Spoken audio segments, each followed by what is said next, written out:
I'm Asif at Finextra, and I'm joined here today by Andrew Budd, Global Chair of the MEF, the Global Trade Association for Mobile Content and Commerce. Thanks for joining me, Andrew. We're going to discuss some of the findings from your Global Consumer Survey and Privacy Report today. So, the latest MEF Global Consumer Survey highlights a significant rise in the adoption of mobile banking. With 64% of consumers now using their devices to conduct mobile banking, where are the real growth markets for mobile banking and what's driving this rise in adoption? One of the most fascinating aspects of the Global Consumer Survey that we've recently conducted is its international nature. We use developed countries like the US and the UK as benchmarks, but then we've surveyed 10 other countries, 10,000 people right across the fastest growth economies in the world. And what's fascinating is to see the incredible rate at which mobile banking is growing both in the developed world and in the high growth economies. We're really seeing two clusters of countries. We're seeing those countries in which the banking system is quite developed, in which there's a high degree of trust in the banking system, and in which smartphone or mobile first penetration has already become established. So we're seeing rates of penetration for activities such as checking your bank balance approaching 50%, both in places like the US and the UK, and in countries such as China and South Africa.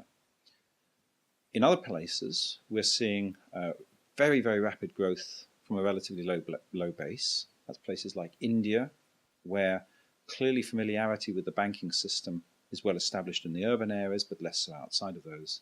And then we're seeing also impressive rates of penetration in the 20s and 30s, but slightly slower rates of growth in countries such as Indonesia and Brazil, where there's still a way to go to get consumers full confidence in the banking system. What we're not seeing is a widespread replication of the M-Pesa phenomenon, in which in Kenya, as I'm sure all your viewers know, the mobile phone operator has in some ways complemented, if not displaced, the banking system. In most parts of the world, that's not been permitted by regulation.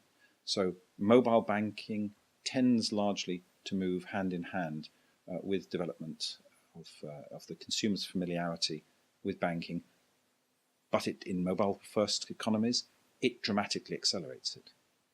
In India, for example, in the last year, according to our survey, the rate at which consumers check their bank balances on their mobile has gone from 8% to 28% in 1 year. That's indicative of a dramatic change in the way in which not just the consumer interacts with their mobile, but the consumer interacts with their bank. Andrew, are there any other countries that you want to highlight? I'm particularly struck by the data from South Africa, where, for example, the use of the mobile phone to check bank balances has risen from 29% to 50% in the last year. South Africa has a very long heritage in mobile banking. The man that MEF last year recognized as the inventor of mobile banking, Hennis van Rensburg, the founder of Fundamo, now at Visa, set up and ran his business in South Africa, which created some of the very first mobile payments and mobile commerce solutions in places like Tanzania. So that's a country with a great heritage. It's also interesting to see a 30% penetration in Saudi Arabia, for example, a country that we've covered for the first time. How has MEF's engagement with mobile banking changed? Well, I think it's very telling that 3 years ago our European chapter had a number of major mobile operators and no financial institutions on the board. This year we have 3 major banks from Europe and the Middle East, but no Western European operators anymore. So Barclays, Rabobank and Bava Bank are now directors of MEF EMEA, and I think that speaks volumes about the way the market is changing. What are the main issues and barriers which need to be addressed to ensure the continued rise of mobile banking? I think 2 factors go hand in hand. One is regulation. We're seeing that regulation in some countries is relatively slow to handle the shift to the new interaction models and the new business models that mobile makes possible. So in India, for example, which has a very competent banking regulator, it's still relatively complex to put together, for example, mobile payment schemes. And that is prudent and appropriate for the protection of the Indian consumer. But there's no doubt that it is slightly slowing the development of that market. I've got no doubt that the regulators in India and elsewhere will adapt to that. In other places, I think it requires a sea change in attitude from the banks, particularly in the developed world, where so much investment and so much experience has been built around personal computer-based desktop personal banking. And the realization needs to fully penetrate that we're not any longer in a world in which the mobile is an add-on gadget, an extra channel to a desktop experience, but that very quickly the consumer's life focus shifts to their mobile, and that the center of their banking experience will increasingly become the mobile.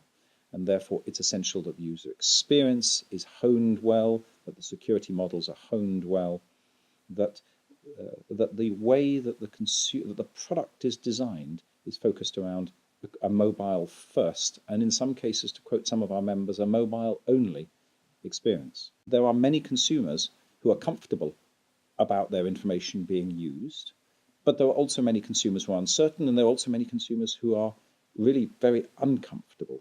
About a third is the split. And we're convinced that a potential barrier and a potential threat to the mobile channel model, and that includes the mobile banking model, would be abuse or lack of transparency or a lack of sense of control by the consumer over the way that that information is used. On the other hand, there is nothing inevitable about that.